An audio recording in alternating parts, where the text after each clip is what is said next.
ગરુડ પુરાણમાં જીવન અને મૃત્યુથી લઈને આત્મા સુધીની દરેક બાબતોનો ઉલ્લેખ કરવામાં આવ્યો છે।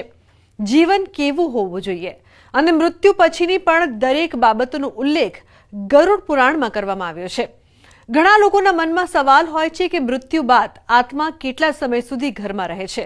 લોકોના મનમાં આ વિષયને લઈને ઘણા બધા સવાલો છે। ચાલો જાણીએ આજે તેના વિશે।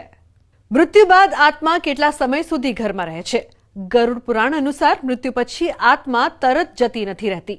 આત્મા 13 દિવસ સુધી પોતાના ઘરમાં જ રહે છે, પોતાના પરિવારનું નિરીક્ષણ કરે છે। મૃત્યુ પછી આત્મા શરીરથી અલગ થઈ જાય છે અને ઉપરથી પોતાના મૃત શરીર અને રડતા પરિવારને જુએ છે। ચોથાથી 10મા દિવસ સુધી આત્મા ઘરમાં ભટકતો રહે છે, તેના પલંગ, કપડાં અને મનપસંદ વસ્તુઓને જુએ છે। 13મા દિવસે પૂર્વજો આત્માને પ્રાપ્ત કરવા આવે છે, તેઓ તેને આશીર્વાદ આપે છે અને આગામી જીવન માટે માર્ગદર્શન પણ આપે છે। તેથી પિંડદાન ખૂબ જરૂરી છે।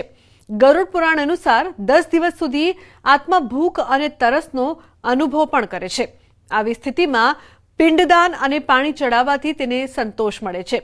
શ્રાદ્ધ વિના તે ભટકતો રહે છે, એટલા માટે જ શ્રાદ્ધ અને પિંડદાન ખૂબ જ જરૂરી છે। ગરુડ પુરાણમાં લખ્યું છે, જ્યારે માણસનું મૃત્યુ થાય એના પછી સૌથી પહેલાં એના 10 દિવસ સુધી તો એનું જે જીવ છે એ માત્ર ને માત્ર પોતાના પરિવાર ઉપર દ્રષ્ટિ રાખે છે, નજર રાખે છે, કોણ કેવું કાર્ય કરી રહ્યું છે। આ જે સમય છે એ સમયને સૂતક કહેવામાં આવે છે। શું કહેતા સુંદર તક કેટલા સમય આપણી માટે એ જે જીવ ગયો છે એ જીવના રક્ષણ હેતુ, એના મોક્ષ માટે શ્રેષ્ઠ પ્રકારની તમે સેવા, પૂજા, ભક્તિ, ગીતા જ્ઞાન હોય, ગરુડ પુરાણનું વાંચન હોય વગેરે પ્રમાણે કાર્ય તમે એના જીવ માટે કરાવી શકો છો। ગરુડ પુરાણ અનુસાર જ્યારે જીવ ચોથાથી લઈ અને 10મા દિવસ સુધી તો કહેવાય છે કે એના વસ્ત્ર ઉપર, એની પથારી ઉપર, જ્યાં એ શન કરતો હોય વગેરે ઉપર એ વિશેષ ધ્યાન રાખે છે। એના પરિવારના લોકો રડે છે, શું કરે છે એની પણ એ નોંધ લેતા હોય છે। એ જે આત્મા છે એ 11મા દિવસે, 12મું અને 13મું, જેને કહેવાય કે 13મો દિવસ આવે ત્યારે શાસ્ત્ર અનુસાર પિંડદાન, શ્રાદ્ધ ક્રિયા અને જે એની સંયાદાનની ક્રિયા હોય, જો એ ક્રિયા કરવામાં આવે તો જ માણસને શ્રેષ્ઠ પ્રકારનું, આત્માને શ્રેષ્ઠ પ્રકારનું રક્ષણ મળે છે।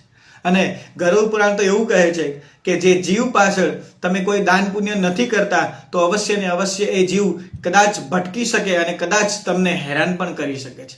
માટે શ્રેષ્ઠ પ્રકારે જ્યારે કોઈ પણ મનુષ્યનું મૃત્યુ થાય તો એનું જે પિંડદાન છે, જેનું બ્રહ્મ ભોજન છે વગેરે કાર્ય